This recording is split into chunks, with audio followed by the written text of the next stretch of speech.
it's Tracy. Welcome back to my channel. So today I am bringing you a scrapbook layout that I created using my most coveted Snow and Cocoa collection. I told you guys a couple months ago that I went ahead and I just bought everything again.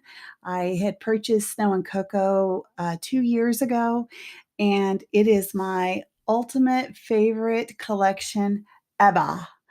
I just love it. So last year I didn't get any and I kept thinking I should. And then when it came out again this year, I thought, you know what? I'm going to go ahead and grab everything that I can. But to be honest with you, the main thing that I used was what I had left over from 2 years ago. Now I did pull that green snowflake paper out of the paper pad, and so I could have this torn edge.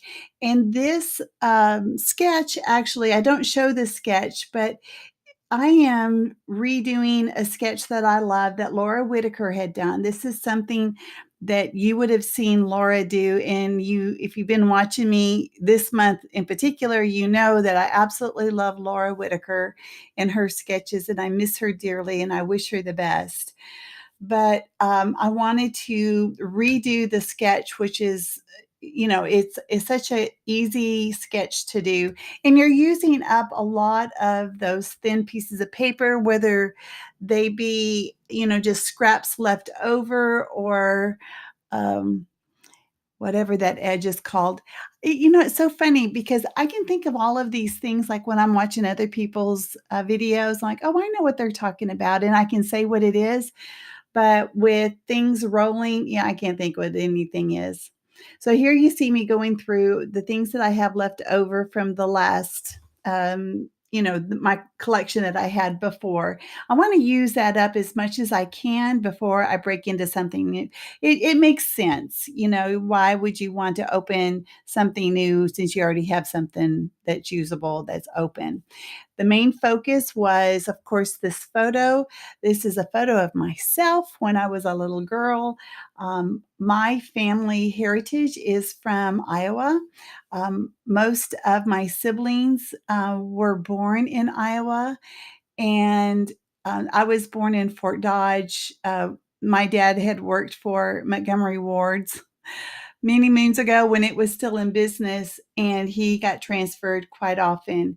So I was born there, and a few years later, we ended up moving to Mason City, which this is where this photo was taken, and which know for sure.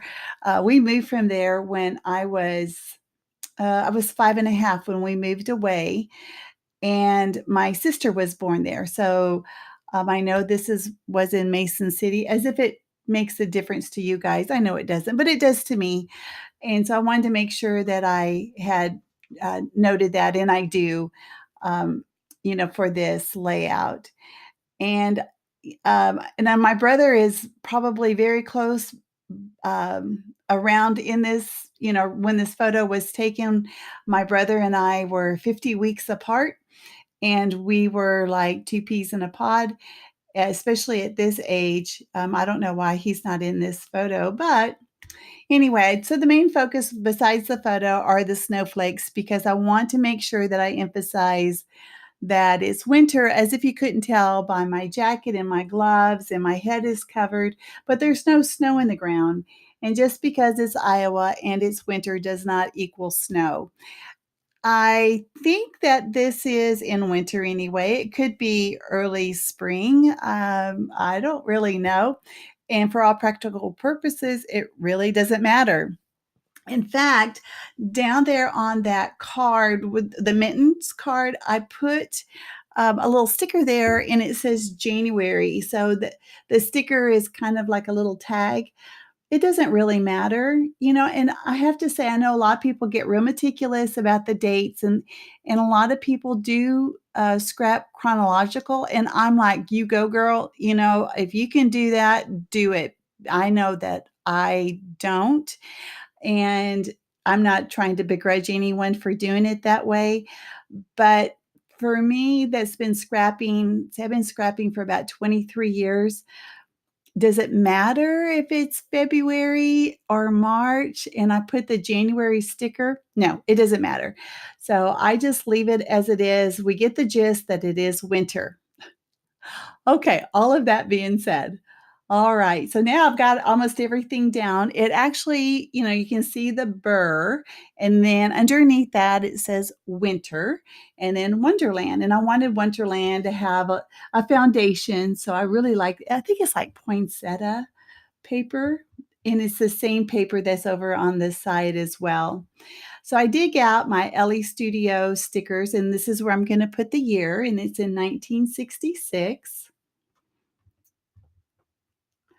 And the other thing that I put down under January is a chipboard, and it says Burr on it. Now, all of the snowflakes on this are chipboard as well. So there's quite a bit of dimension already on this page. And I want to say that I did not put any glue on the mitten card that's going to lay on top of my photo because I didn't want there to be a chance of ruining this photo. I know a lot of people, they go ahead and they scan their photos before they put them on the page, but I am not. I'm just going to go ahead and scrap them because I don't think anyone is going to cherish these photos like I do. My girls, yeah, they don't care.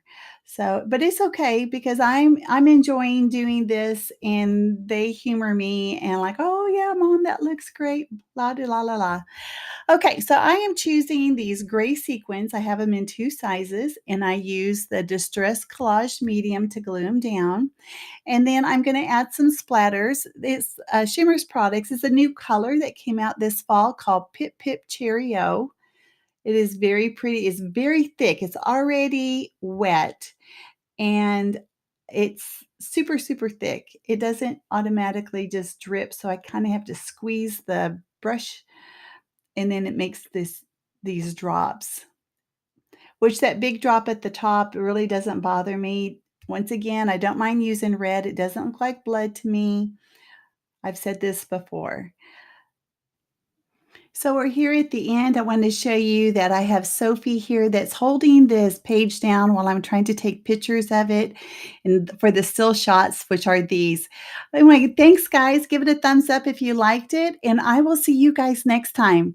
You guys have a happy holiday. Okay, bye-bye.